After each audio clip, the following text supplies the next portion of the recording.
June 18, 1943, Luftwaffe Forward Operating Base Kursk.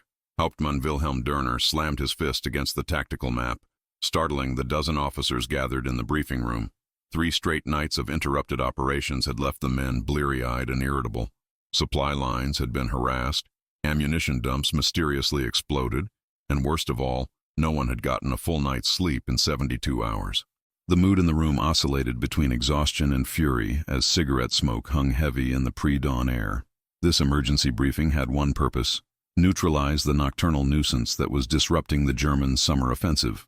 "Gentlemen," Dörner sneered, his voice dripping with contempt, "Moscow has grown so desperate they're sending schoolgirls to fight their war. Women, flying museum pieces." The officers erupted in laughter. "These so-called night witches are agricultural crop dusters piloted by females who should be home darning socks. They fly wooden kites from 1928 with no radios, no armor, not even parachutes." He paused for effect. "The Soviet High Command must truly be desperate to put skirts in cockpits."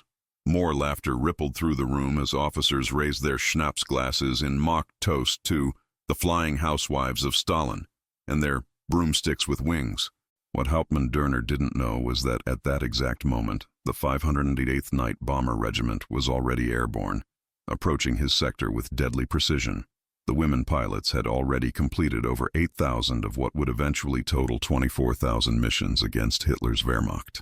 The average age of these pilots was just 22.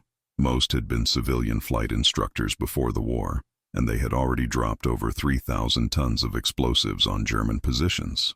Less than 6 hours after Dörner's dismissive briefing, his own headquarters would be struck by 5 consecutive bombing raids, destroying his communications center and a nearby fuel depot. The mysterious Nachthexen that the Hauptmann found so amusing would prove to be anything but laughable. German night air defense doctrine, perfected since 1939, had evolved through hard-won experience. The Battle of Britain taught the Luftwaffe that night operations required specialized equipment and tactics. Operation Barbarossa's early phases refined these lessons into strict technical requirements. After losing 38 pilots to hypothermia in the winter of 1941-42, enclosed, heated cockpits became mandatory. Following 3 fatal mid-air collisions near Smolensk, radio coordination was deemed essential. When analysis revealed 30% of pilot deaths could have been prevented with proper emergency equipment, parachutes became standard issue. Most critically, after losing 17 aircraft while pursuing slow-moving targets at dangerously low speeds, a minimum operational speed of 180 miles was established as doctrine. The Junkers Ju-88 Night Fighter embodied these requirements perfectly. 300 mph top speed, enclosed cockpit for a crew of 4, Fuji 220 Liechtenstein radar, and twin engines generating 2,400 horsepower. The Ju-88's combat record was impressive. 357 British bombers destroyed between 1940 and 1942. German confidence wasn't mere arrogance. It was built upon technological superiority and battlefield victories. While German engineers perfected these requirements, the night witches were proving them irrelevant. On the night of April 8, 1943, a formation of 3 PO-2 biplanes, silhouettes barely visible against the clouded moon, approached a German artillery position near Rostov. The lead pilot, Nadezhda Popova, navigated by landmarks, without instruments, in temperatures that froze the skin of her face where it was exposed to the wind. She had no radio to coordinate with her wingwomen, only hand signals in the darkness. No parachute weighted down her aircraft.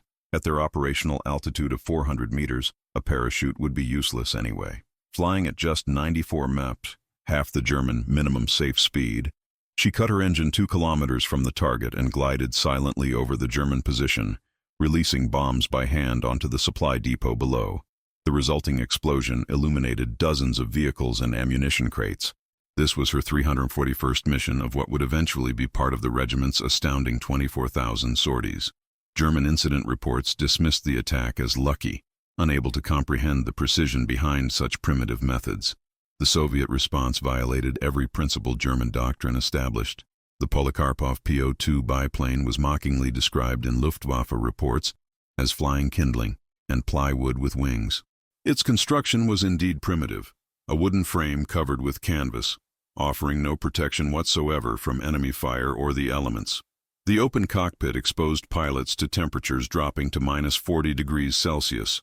causing severe frostbite on exposed skin, with breath-forming ice crystals on eyelashes and oxygen masks freezing to faces. The aircraft lacked even the most basic equipment. No radios meant pilots communicated through hand signals or light flashes. No parachutes saved weight, but eliminated any chance of survival if hit. No armor meant pilots were completely exposed to ground fire and shrapnel. The specifications comparison was laughable to German engineers. The PO-2's maximum speed of 94 mm was less than one-third of the Ju-88's 300 mm. Its single M11 engine produced merely 100 horsepower compared to the German night fighter's 2400. The design dated to 1928, making it older than many of the women who flew it. And while a Ju-88 cost approximately $80,000 to produce and required 3 months of manufacturing time, a PO-2 could be built for $5,000 in just 3 weeks. The very concept seemed absurd. Women flying wooden training aircraft converted to bombers, dropping explosives by hand from open cockpits. What German engineers saw as fatal weaknesses, the Night Witches transformed into advantages. When Nadezhda Popova returned from her 600th mission with 37 bullet holes in her aircraft's canvas skin and wooden frame, German intelligence officers were baffled by the plane's survival. The PO-2's construction meant bullets passed through without finding vital systems to damage, where a metal aircraft would have been shredded by ricochets bouncing inside the fuselage. This same construction allowed for field repairs in minutes rather than days. Its simplicity enabled the regiment's legendary turnaround time between missions. While German bombers required extensive maintenance after each sortie, the Night Witches could land, refuel in 4 minutes, reload bombs in 3, and be airborne again almost immediately. This efficiency directly enabled their astonishing 24,000 mission count.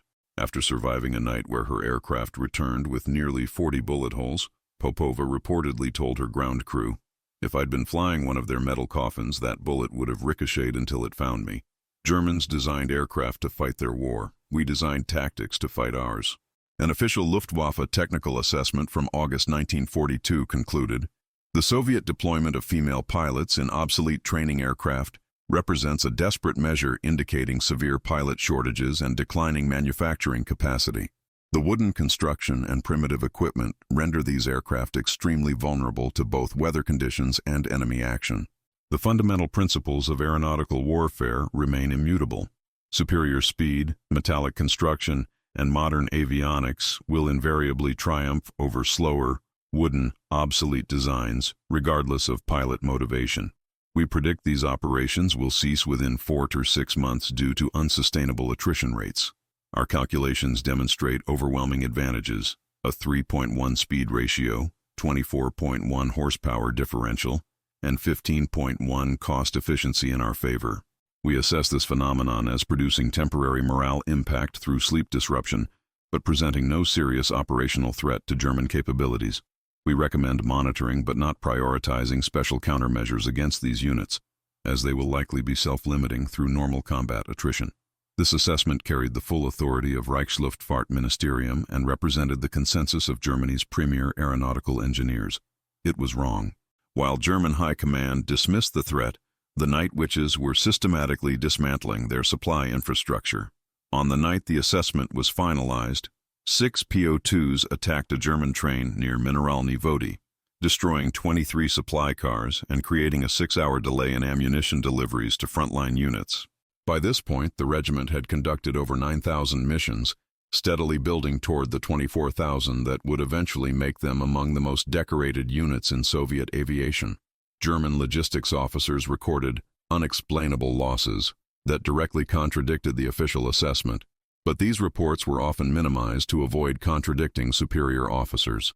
The Germans had made a fatal calculation error. Their logic seemed sound.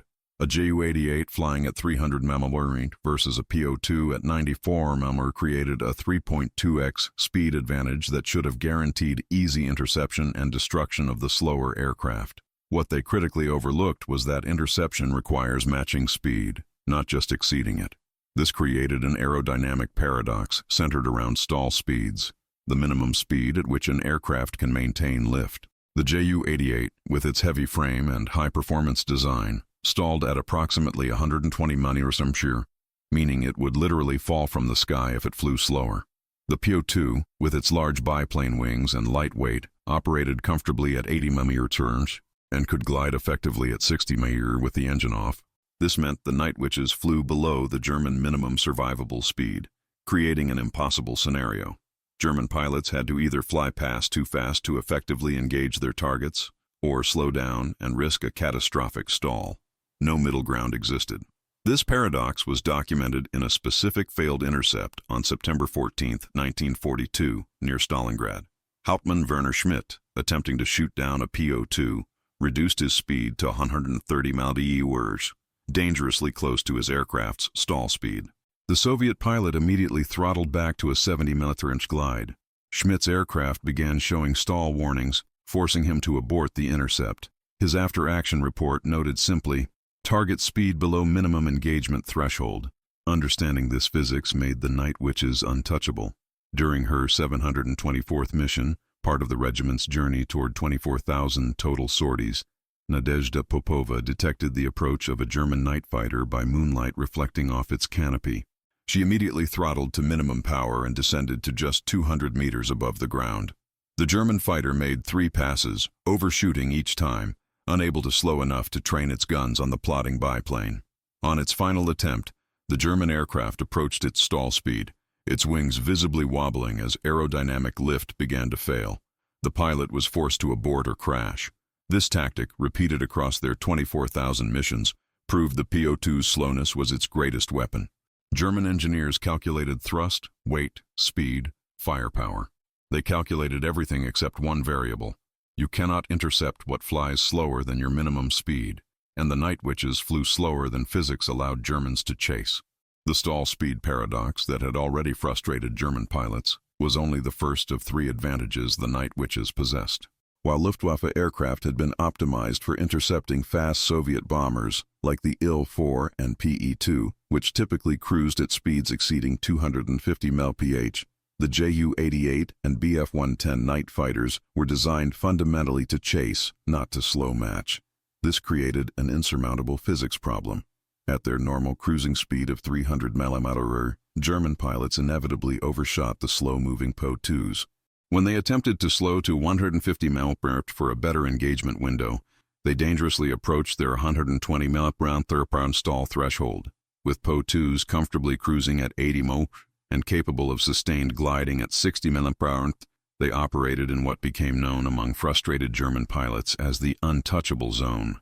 Target acquisition at high speeds gave German gunners approximately 2 to 3 seconds to identify, aim, and fire, a nearly impossible task when speed differentials exceeded 200 mph.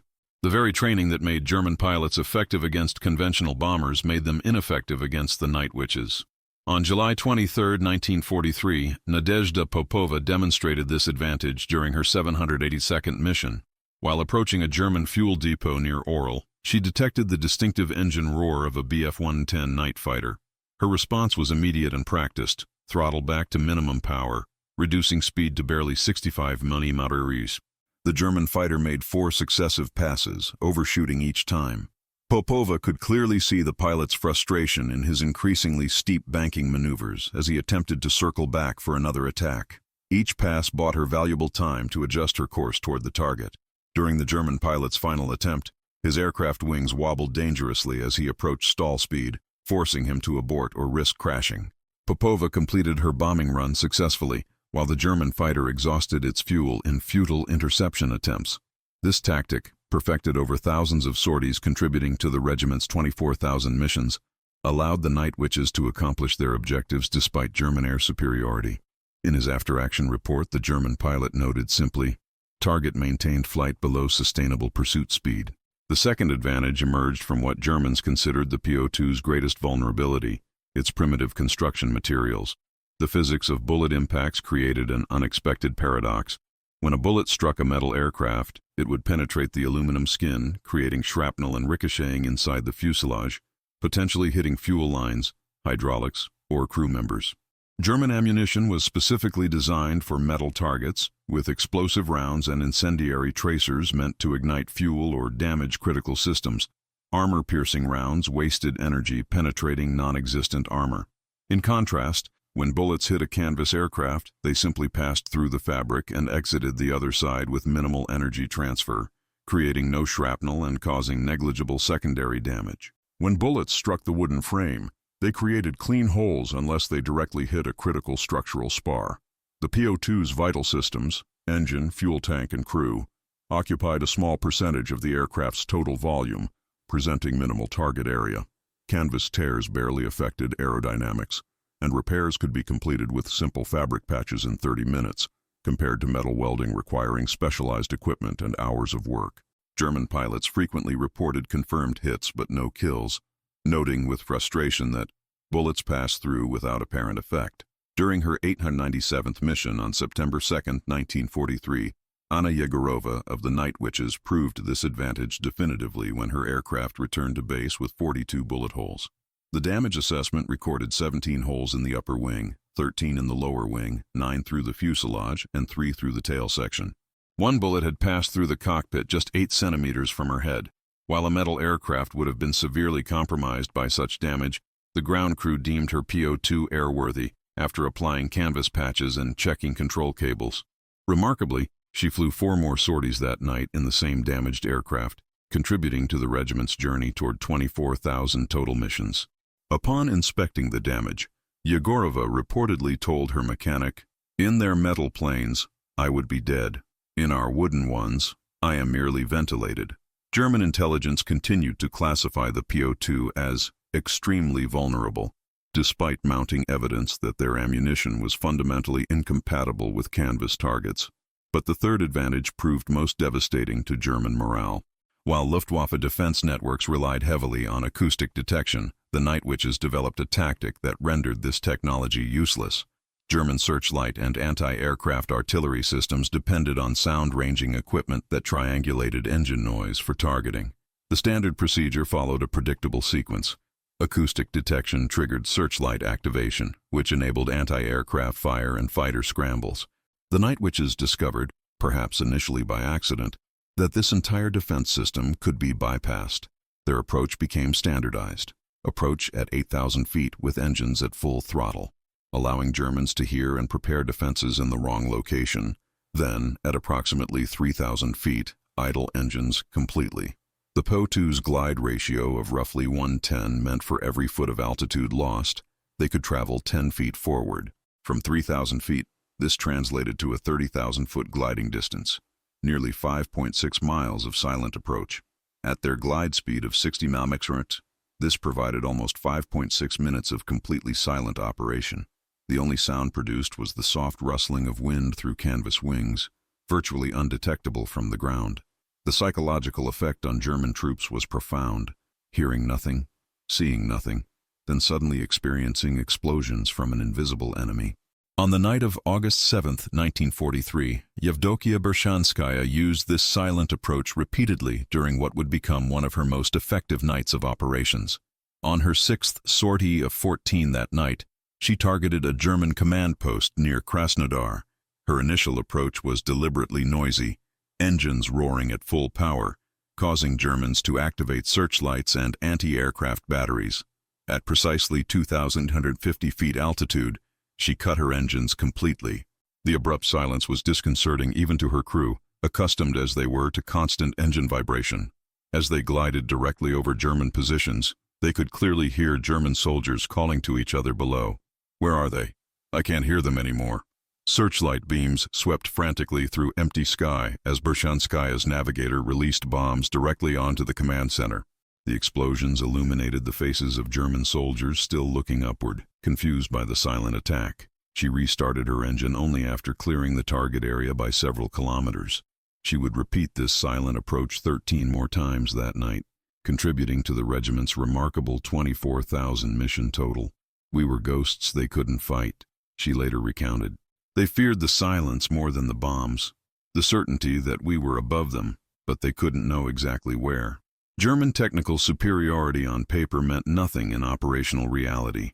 The Ju-88 night fighters' impressive specifications: 300 mph top speed, 2,400 horsepower engines, Fuji 220 Liechtenstein radar, armored cockpit, and crew of 4 specialists, translated poorly to actual combat effectiveness against the Night Witches. Each aircraft cost approximately $80,000, $200,000 Reichsmarks, required 3 months to build, and demanded skilled labor and precision manufacturing. Their operational tempo was severely limited, a maximum of 1 to 2 sorties per night, due to extensive maintenance requirements between missions. Each sortie required 3 to 4 hours of systems checks, refueling, rearming, and crew rest. Pilot fatigue became a significant factor as 4 men coordinated complex tasks in a high-stress environment. The average Ju-88 night fighter completed only 40-60 missions before loss or crew rotation, with a survival rate of approximately 60%. Many lost to weather, navigation errors, or mechanical failures rather than enemy action. In stark contrast, the PO2's primitive specifications, 94 mph maximum speed, 100 horsepower engine, no radar, no radios, no armor, and a crew of 2, enabled extraordinary operational efficiency. Each aircraft cost merely $5,000, could be built in 3 weeks with minimal skilled labor, and required surprisingly little maintenance. Their operational tempo was unprecedented. 18 sorties per night were routine, with maintenance between missions taking just 7 minutes total, 4 minutes for refueling, 3 minutes for reloading bombs. Crew coordination was seamless, with pilot-navigator pairs who had flown together for hundreds of missions. The average Night Witch completed between 800 and 1,000 missions, with a remarkable survival rate of 96.8%, losses coming almost entirely from ground fire rather than fighter interception. The paradox became increasingly obvious to German commanders. Their more expensive, sophisticated aircraft yielded substantially lower operational effectiveness, while the Soviets' simpler, cheaper aircraft demonstrated vastly higher operational efficiency. What had appeared to be a decisive German advantage in technology had transformed into a critical disadvantage in logistics and combat effectiveness. These statistics were dramatically embodied in Marina Raskova's operational record with the Night Witches. During a single night in June 1943, she completed 16 separate bombing missions, part of the regiment's journey toward their 24,000 total sorties.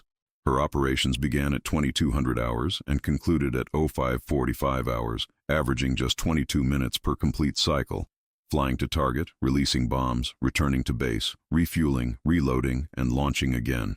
The ground crew's efficiency was remarkable. Mechanics could prepare her aircraft faster than she could walk from the debriefing tent back to the cockpit.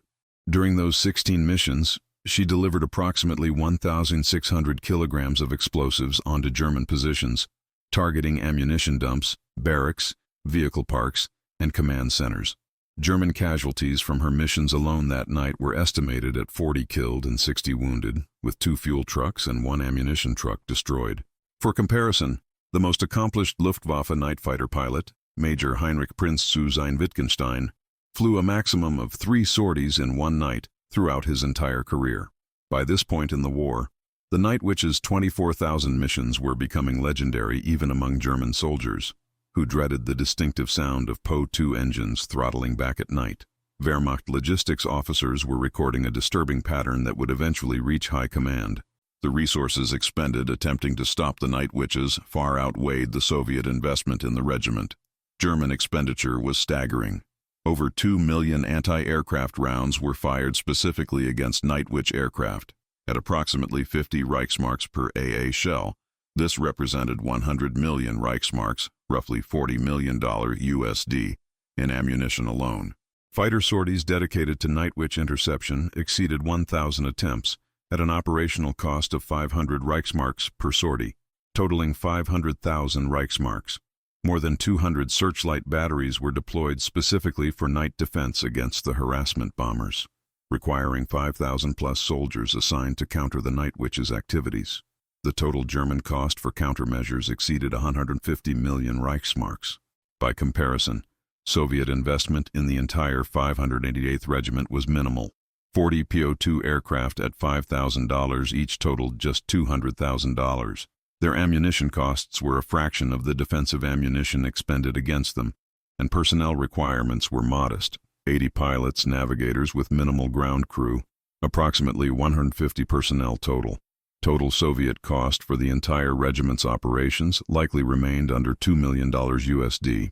This created a cost ratio where Germans were spending 75.1 trying to stop what the Soviets had invested in creating.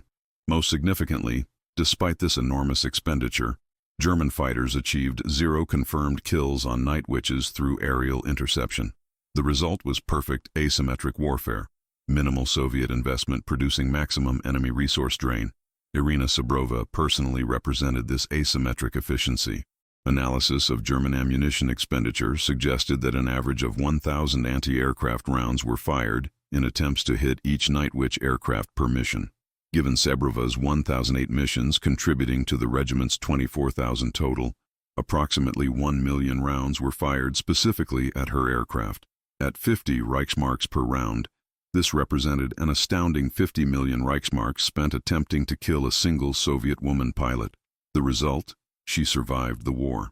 Meanwhile, her bombs destroyed an estimated 75 vehicles, 15 ammunition dumps, 3 fuel depots, and numerous barracks and command facilities. The value of German material destroyed through her missions alone was calculated at approximately 30 million Reichsmarks. For comparison, the average United States Army Air Force bomber crew rotated home after completing 25 missions. Sabrova completed the equivalent of 40 full American tours of duty, representing more combat sorties than entire squadrons of German night fighters combined. Her contributions to the Night Witch's 24,000 missions made her one of the most cost-effective weapons in the Soviet arsenal. German high command was beginning to realize that killing women in wooden biplanes was costing more than those women were costing the Soviets, and the Night Witches had no intention of stopping. As German high command grappled with the resource drain, frontline intelligence was about to deliver a shocking revelation. On October 12, 1943, near Novorossiysk, a PO-2 was shot down by concentrated ground fire during a raid on a German fuel depot. Hauptmann Klaus Weimann, commanding an infantry company in the area, dispatched a recovery team to examine the wreckage, standard procedure for gathering intelligence on enemy equipment.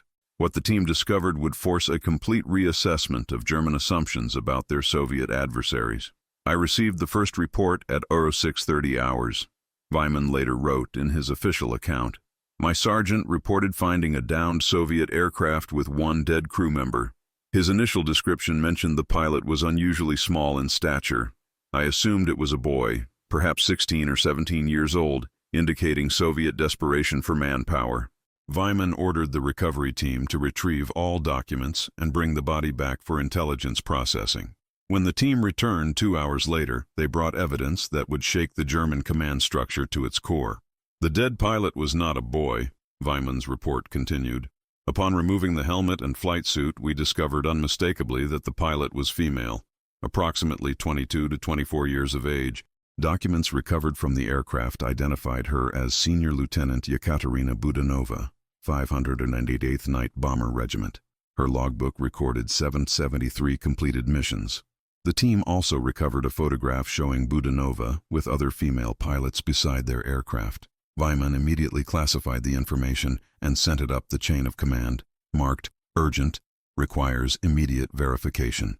Initially, Weimann's superiors at battalion headquarters dismissed the report as a Soviet propaganda ploy. Perhaps a female transport pilot had borrowed a combat aircraft, or documentation had been planted to confuse German intelligence.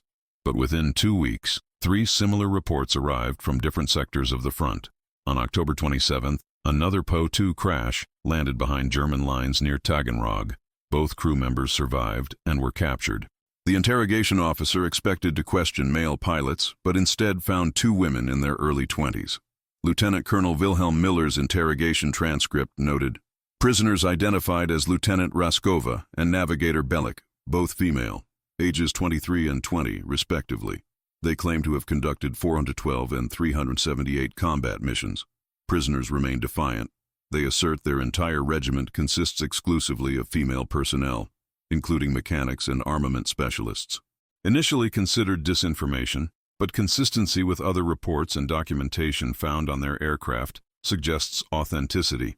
The reports traveled rapidly up the command structure, meeting disbelief at each level. Battalion forwarded to regiment with notation, requires verification, possible isolated incidents. Regiment forwarded to division, pattern emerging, recommend comprehensive intelligence assessment. Division to corps, Multiple confirmations of female Soviet air personnel. Request guidance on handling from High Command. By December 1943, the evidence had become irrefutable. Wehrmacht intelligence compiled a comprehensive assessment confirming the 588th Night Bomber Regiment was indeed an all-female unit that had been operational since June 1942. The assessment included photographs, prisoner testimonies, recovered documents, and analysis of raid patterns. The revelation created a crisis within the Wehrmacht command structure. At a briefing in Army Group South headquarters, General Rudolf Schmidt presented the findings to a room of senior officers. "Gentlemen, the evidence before you is conclusive. The aircraft that have been harassing our positions, disrupting sleep, and destroying our supply infrastructure are piloted exclusively by Soviet women." The room fell silent. "This information," Schmidt continued, "presents several concerns beyond the tactical situation. Those concerns quickly became apparent across multiple levels of command. Many officers refused to accept the intelligence despite overwhelming evidence. Some insisted the women must be outliers or propaganda tools, not genuine combat personnel. Luftwaffe pilots who had failed repeatedly to intercept the Night Witches faced a profound humiliation. Elite German airmen with years of training in sophisticated aircraft had been systematically outmaneuvered by young women flying obsolete wooden biplanes. Several pilots reportedly requested transfers to other sectors rather than admit they had been bested by female adversaries. The revelation created an ideological problem as well. Nazi doctrine emphasized rigid gender roles, with women restricted to the 3 Ks: Kinder, Küche, Kirche, children, kitchen, church.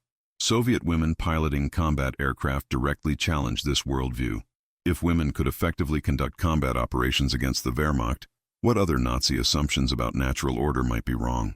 Some officers insisted on referring to them as Soviet night harassment units in official communications, avoiding any mention of gender. A directive issued from Luftwaffe High Command on January 14, 1944, codified this approach. Operational Order 4427. All references to enemy night bomber personnel in official reports shall employ standard military terminology without specific reference to gender. This directive is issued to maintain operational focus and prevent unnecessary speculation that may impact troop morale.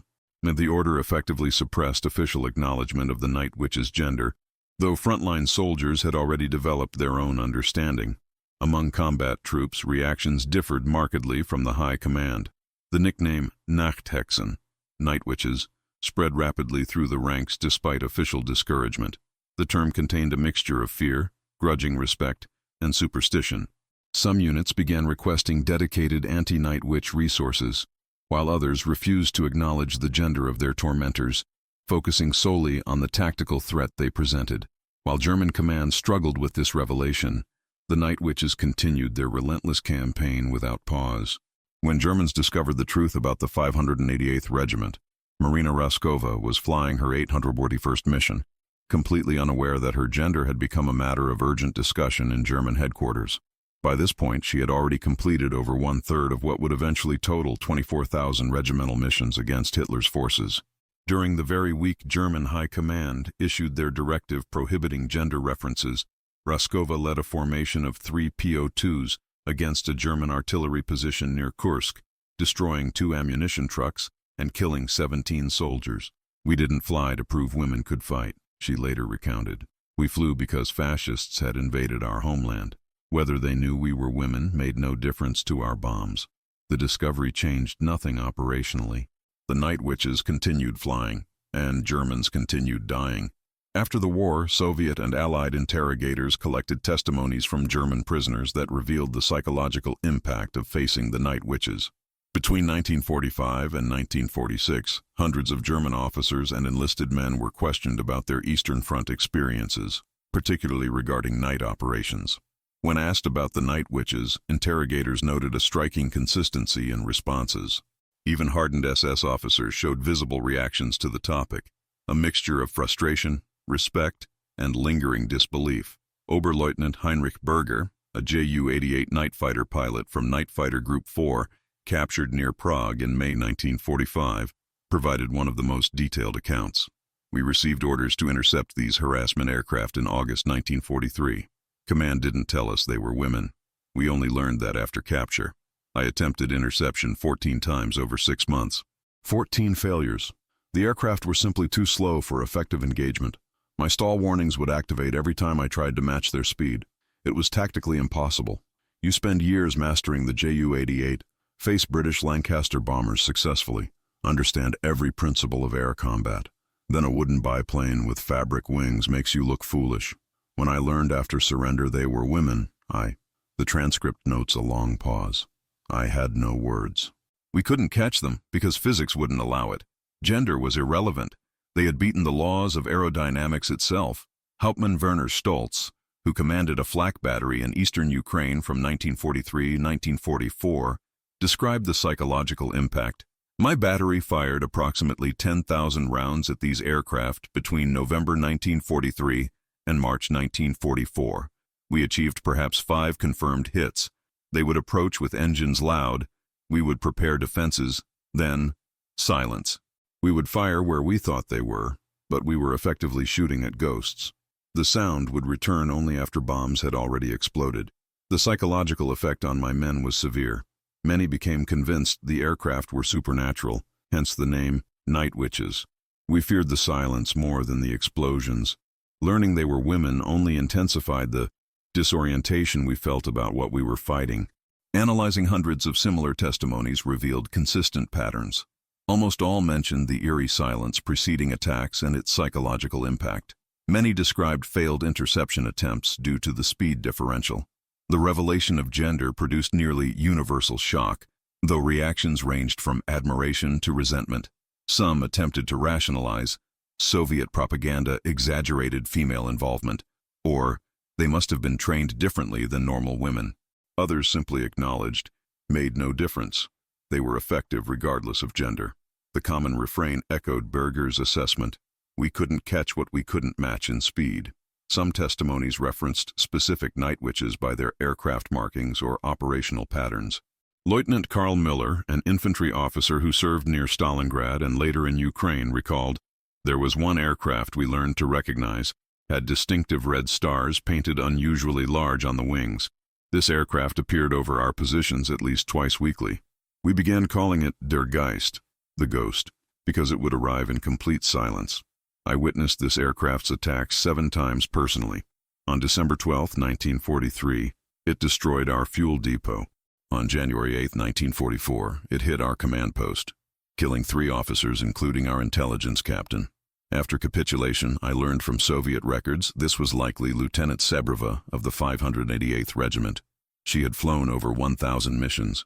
We never came close to shooting her down. She was untouchable. The Night Witches were generally aware that Germans occasionally captured their comrades, though specific interrogation details rarely reached them. By war's end, only 8 members of the regiment had been captured alive. Sebrova, who would complete 1,008 missions contributing to the regiment's 24,000 total sorties, maintained the same operational tempo regardless of German knowledge. When we learned Germans had discovered we were women, some of us laughed, she recalled after the war. Others just shrugged. Our gender had never been a secret to us, only to them. Their discovery was their problem, not ours. The testimonies confirmed what Germans had discovered too late. The Night Witches weren't anomalies or propaganda. They were among the most effective tactical weapons deployed on the Eastern Front, and the Night Witches were among the deadliest of them all. When the war in Europe ended on May 9, 1945, the Night Witches' final record stood as testament to what Germans had dismissed as impossible. The 588th Night Bomber Regiment had completed an astonishing 24,000 combat missions, a number that remains almost incomprehensible in aviation history. The average pilot in the regiment flew between 800 to 1,000 sorties, with some exceptional aviators exceeding that. Marina Raskova herself completed 1 to 45 missions over 3 years of combat operations. This translated to approximately 2,090 flight hours in combat conditions, most in open cockpits at sub-zero temperatures. During these missions, she personally dropped an estimated 105 tons of explosives on German positions. Her operational period spanned from June 1942 through May 1945, nearly the entire Soviet engagement on the Eastern Front. Most remarkably, Raskova survived the entire war without being shot down, despite numerous aircraft damaged beyond repair and countless close calls. She was awarded the Order of the Red Banner 3 times, the Order of the Red Star twice, and ultimately received the Hero of the Soviet Union Medal, the Soviet Union's highest honor. Her 1,045 missions represented more sorties than entire German squadrons completed collectively. This translated to an average of 29 missions per month for 36 consecutive months, including harsh winter periods when temperatures dropped to -40 degrees. She flew through injuries, including 2 instances of moderate frostbite and a shrapnel wound to her shoulder in 1944 that grounded her for only 7 days. The physical toll was immense. By war's end, Raskova had permanent hearing damage in her left ear from thousands of hours of engine noise. Her hands bore scarring from frostbite sustained during winter operations. She had lost 17 kilograms from her already small frame through the physical demands of constant operations. The psychological burden was equally staggering, knowing each night might be her last, watching friends and comrades die, and maintaining the focus required for precision bombing despite exhaustion. The regiment lost 32 women over the course of the war, a remarkably low 40% casualty rate compared to other Soviet bomber units that often suffered 60–80% losses. To understand the magnitude of these numbers, context matters. The most accomplished German night fighter ace, Major Heinrich Prinz zu Wittgenstein, flew 83 combat missions before being killed in action.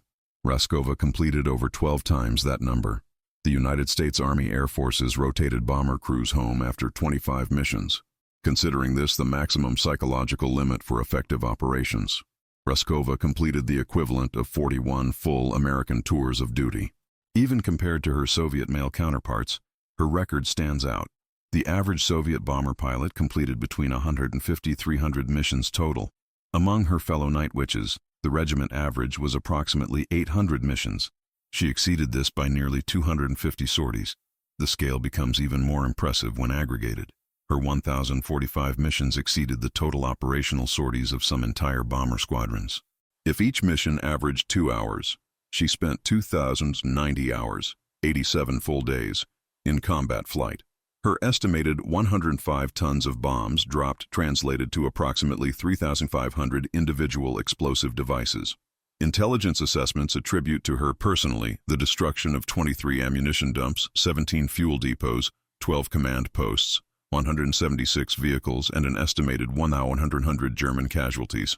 By any metric, Marina Raskova's operational record represented one of the most sustained combat performances in aviation history, and she achieved it in an aircraft Germans considered too primitive to matter. The 588th Night Bomber Regiment's collective record validated Soviet High Command's controversial decision to deploy women in combat roles.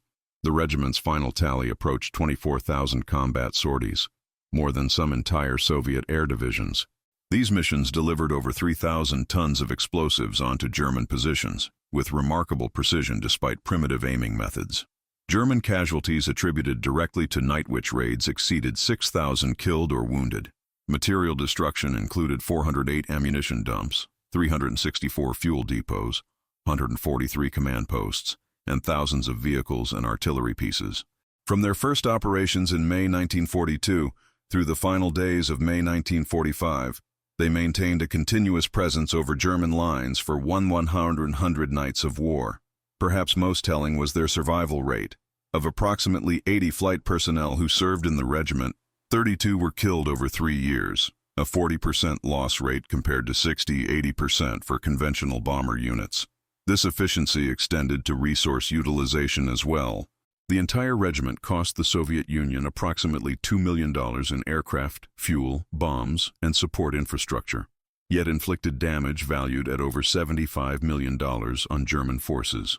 The cost-benefit ratio was unprecedented. For every ruble invested, the night witches returned approximately 37 rubles in enemy losses. The paradox Hauptmann Dörner had dismissed in his briefing was ultimately validated through hard data. The cheapest aircraft flown by the most unsuitable pilots had proven the most effective air unit per resource invested in the entire Soviet Air Force. German expenditure countering them exceeded 125 million Reichsmarks, creating a stunning cost ratio where Soviets spent 1 and Germans spent 62 to counter. Most significantly, despite thousands of intercept attempts, German fighters achieved 0 confirmed aerial kills against night witch aircraft.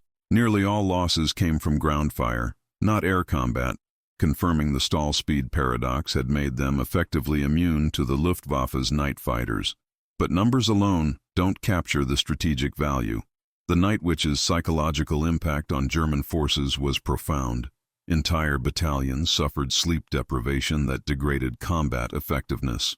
More than 5,000 German soldiers were permanently assigned to night air defense duties specifically to counter their raids.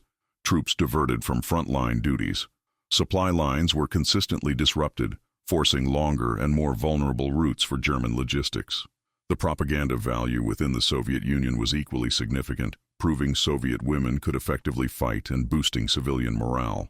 Perhaps most importantly, the Night Witches exposed fundamental flaws in German intelligence assessment and doctrine, particularly their reliance on technological superiority over tactical innovation. Marshal Georgy Zhukov reportedly noted in his memoirs, "The Night Witches achieved strategic impact disproportionate to their numbers. They cost us almost nothing and cost the Germans everything they spent trying to stop them." The 588th Regiment proved that in warfare, technological superiority matters less than tactical innovation, and determination can overcome engineering. Marina Raskova's 1,045 missions, contributing to the regiment's astonishing 24,000 total, embodied this principle in its purest form. After the war ended, Marina Raskova faced a different kind of challenge, returning to civilian life after 3 years of nightly combat operations. Her initial homecoming included numerous ceremonies, parades, and speeches. She was presented to Stalin himself during the victory parade in Moscow. But like many combat veterans, the transition proved difficult. The skills that kept her alive during 1,045 combat missions had limited application in peacetime society. Raskova returned to aviation, becoming a flight instructor at the Central Flight School in Moscow. She married a fellow pilot in 1947 and had 2 children. Unlike many veterans who refused to speak about their experiences, Raskova frequently gave talks at schools and military academies.